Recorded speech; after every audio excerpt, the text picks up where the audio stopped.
High protein rich ആയിട്ടുള്ള ഒരു breakfast റെസിപ്പിയാണ് ഇന്നത്തേത്. അപ്പോൾ ഇത് ഉണ്ടാക്കിയെടുക്കാൻ വേണ്ടിയിട്ട് വളരെ സിമ്പിളാണ്, നല്ല ടേസ്റ്റിയാണ് ഇത് കഴിക്കാൻ വേണ്ടിയിട്ട്. കറികളുടെ ഒന്നും ആവശ്യം നമുക്ക് ഇതിലോട്ട് വരുന്നില്ല. അപ്പോൾ ഇത് ഉണ്ടാക്കുന്നത് എങ്ങനെയെന്ന് കണ്ടു നോക്കാം. നമുക്ക് വീഡിയോയിലോട്ട് പോവാം. ഇതിന് വേണ്ടിയിട്ട് ഒരു 1/4 കപ്പ് ചെറുപയറും 1/4 കപ്പ് പച്ചരിയും വെള്ളത്തിലിട്ട് കുതിർത്ത് നന്നായിട്ട് കഴുകിയെടുത്തിട്ടുള്ളതാണ്. അത് നമുക്ക് മിക്സിയുടെ ജാറിലോട്ട് ഇട്ടെടുത്തിട്ട് നന്നായിട്ട് അരച്ചെടുക്കാം. വളരെ കുറച്ച് വെള്ളം ചേർത്തിട്ടാണ് നമ്മളിത് അരച്ചെടുക്കുന്നത്. ഈ ഒരു വെള്ളം തന്നെയാണ് കേട്ടോ ഞാനിതിലോട്ടെടുക്കുന്നത്. ഒട്ടും തരികളില്ലാത്ത രീതിയിൽ നല്ല ഫൈൻ പേസ്റ്റ് ആക്കിയിട്ട് അരച്ചെടുക്കുക. ഞാനിപ്പോൾ ഇതൊന്ന് അരച്ചെടുത്തിട്ടുണ്ട്. ബാക്കി കൂടി ഇതുപോലെ ഒന്ന് അരച്ചെടുക്കുന്നുണ്ട്.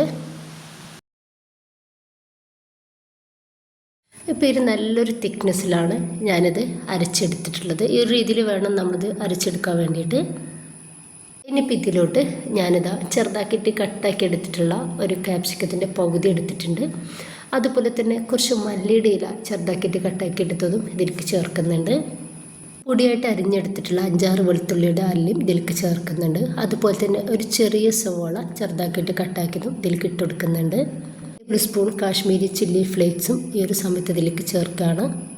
ഇതിലോട്ട് ആവശ്യത്തിലുള്ള ഉപ്പും അതുപോലെ തന്നെ ഒരു പിഞ്ച് ബേക്കിംഗ് സോഡയും ചേർക്കുന്നുണ്ട്. ബേക്കിംഗ് സോഡ വേണ്ടെങ്കിൽ നിങ്ങൾക്ക് ഒഴിവാക്കാവുന്നതാണ്. ഇനിയിപ്പോൾ ഇതെല്ലാം കൂടെ നമുക്ക് നന്നായിട്ട് ഒന്ന് മിക്സ് ആക്കി എടുക്കാം. നിങ്ങൾക്ക് ഇഷ്ടമുള്ള വെജിറ്റബിൾസൊക്കെ ഇതിലേക്ക് ചേർക്കാം കേട്ടോ. ഇനിയിപ്പോൾ നന്നായിട്ട് ചൂടായിട്ടുള്ള പാനിലോട്ട് കുറച്ച് വെളിച്ചെണ്ണ ഇതുപോലെ ഒന്ന് തേച്ചെടുക്കുന്നുണ്ട്. കുറച്ചധികം കട്ടിയിലാണ് നമ്മളിത് റെഡിയാക്കി എടുക്കുന്നത്. ഞാനിപ്പോൾ 2.5 കയ്യിൽ മാവ് ഒഴിച്ചെടുക്കുന്നുണ്ട്. ഇപ്പോൾ ഈ കയ്യിൽ വെച്ചിട്ട് തന്നെ ഇതുപോലെ ഒന്ന് ഓർഡർ ചെയ്തെടുക്കുകയാണ്. ഇനി ഒന്ന് മൂടി വെച്ചിട്ട് ചെറിയ തീയിലിട്ടിട്ട് വേവാക്കിയെടുക്കുക. അപ്പോൾ ഏകദേശം ഒന്ന് വേവായിട്ട് കിട്ടിയൊരു സമയത്ത് ഞാനിതിൻ്റെ മേലോട്ട് കുറച്ച് മല്ലിയുടെ ഇല പൊടിയായിട്ട് അരിഞ്ഞത് ഇട്ട് കൊടുക്കുന്നുണ്ട്. ഇനിയിപ്പോൾ നമുക്ക് ഇതൊന്ന് മറിച്ചിട്ട് കൊടുക്കാം. മേൽഭാഗവും നമുക്കൊന്ന് റെഡിയായിട്ട് കിട്ടണം. ഇതൊന്ന് റെഡി ആയിട്ടുണ്ട്. ഞാനിത് പാനിൽ നിന്ന് എടുക്കുന്നുണ്ട്. ഒരെണ്ണം കൂടി ഞാൻ ഈ ഒരു മാവ് വെച്ചിട്ട് ചെയ്തെടുക്കുന്നുണ്ട്.